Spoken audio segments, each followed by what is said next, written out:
Hello everyone, I am doctor उष्मा Kakkar. Friends, आज हम डिस्कस करेंगे पोस्ट इम्प्लांट मिथ के बारे में। यूजुअली हमारे पास जो पेशेंट्स आते हैं ना, उनको ऐसा होता है कि एक बार इम्प्लांट कर लिया हमने, फिर उसमें कोई प्रॉब्लम आता ही नहीं है। ये तो लाइफ टाइम चलता है, उसमें कोई ज़्यादा मेंटेनेंस करने की कोई ज़रूरत नहीं होती। और ये चीज़ उनको इसीलिए फील होती है बिकॉज इम्प्लांट करवाने के बाद थोड़े समय के लिए उनको इतना अच्छा फील होता है, उनको कोई प्रॉब्लम नहीं होती है खाने पीने में, सो वो भूल जाते हैं कि उनको रिपीटेड डेंटिस्ट को दिखाना चाहिए।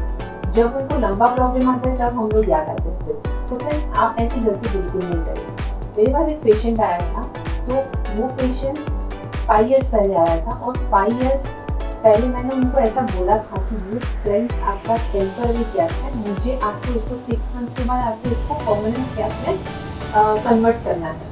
बट वो पेशेंट ने 5 इयर्स तक टेम्पररी कैप में चलाया बिकॉज उसको खाने पीने में कोई प्रॉब्लम ही नहीं था। 5 इयर्स बाद जब इनकी कैप में प्रॉब्लम आया, कैप हल्की सी क्रैक हो गई, खाने पीने में इशू आया, तब उन्होंने मुझे दिखाया। तो फ्रेंड्स, अगर ऐसा होता है तो कई बार इम्प्लांट भी डैमेज हो सकता है। तो आपको इम्प्लांट अगर डैमेज होगा तो वापस पहले भी सारी प्रोसीजर्स करनी पड़ेगी, आपको सब सेंड करना पड़ेगा, आपको आपका टाइम मनी सब कुछ वेस्ट करना पड़ेगा। तो we definitely don't want that. दूसरा एक पेशेंट मेरे पास आया था कि डॉक्टर, मैं तो अभी मुझे इतना अच्छा लग रहा है ना कि अभी मुझे ऐसा लग रहा है कि मैं ब्रश नहीं करूँगा तो भी चल जाएगा।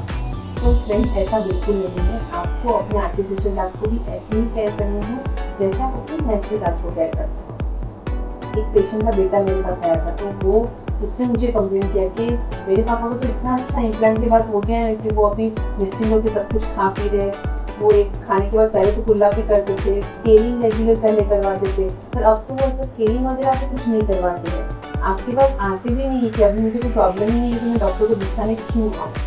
तो मैंने उनको बोला कि आप अपने डैड को डेफिनेटली लेके आओ और उनका हम लोग रूटीन चेकअप करेंगे, एक फुल माउथ एक्सरे लेके पूरा चेक करेंगे ताकि अंदर उनको कोई प्रॉब्लम नहीं है, इम्प्लांट के आजू बाजू गम्स हेल्दी है कि नहीं, कुछ खाना फंसा है कि नहीं, कुछ कचरा फंसा है, तो वो सब चीज़ एसेस करना बहुत ज़रूरी है।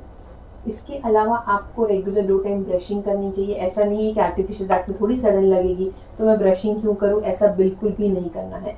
ये गलती बहुत लोग करते हैं, बट डोंट डू दैट। आपको रेगुलर 2 टाइम ब्रश करना है, माउथ वॉश यूज़ करना है, फ्लॉसिंग करना है। इसके अलावा इम्प्लांट के आजू बाजू जो सरफेस होती है, कई बार उस पर खाना बहुत अटक जाता है या फिर चिपक जाता है, तो वो टिश्यू सरफेस लेवल पे आपको वाटर फ्लॉसर आता है, वो भी यूज़ करना चाहिए। वाटर फ्लॉसर आता है, डेंटल इम्प्लांट का एक अलग ब्रश आता है। वो सारी प्रोडक्ट्स जो है वो आपको अपने डेंटिस्ट से पूछ के रेगुलरली यूज़ करनी चाहिए। Water flosser is the best thing for the implant you can ever have. Implant अगर आपको लाइफ टाइम अच्छे से टिकाना है तो वाटर फ्लॉसर हर रोज़ करना चाहिए। आपको ऐसी सब प्रोडक्ट्स की जानकारी भी मैं अगले वीडियो में दूंगी, बट मैं आज आपको ये सारी टिप्स दे रही हूँ कि आपको इम्प्लांट करने के बाद भूल नहीं जाना है। आपको 2 टाइम डेंटिस्ट को दिखाना है, सारे ओरल हाइजीन प्रोटोकॉल्स फॉलो करने हैं, और अगर आपको कुछ भी हल्का सा प्रॉब्लम लगे, कुछ भी खाना फंस रहा है या फिर कुछ भी ऐसा इश्यू हो रहा है, तो आप अपने डेंटिस्ट को ज़रूर दिखाइए, और साल में 2 बार दिखाइए, ऐसे नहीं कि 5 साल में 1 बार दिखाइए। So friends, I hope you got my point, और आपको पोस्ट इम्प्लांट की ये जो मिथ है वो आज आपने ब्रेक कर दी होगी कि पोस्ट इम्प्लांट के बाद मुझे दिखाने की ज़रूरत नहीं है। ऐसा नहीं होता है, रेगुलर फॉलोअप में डेंटिस्ट के रहना चाहिए। Thank you for watching me.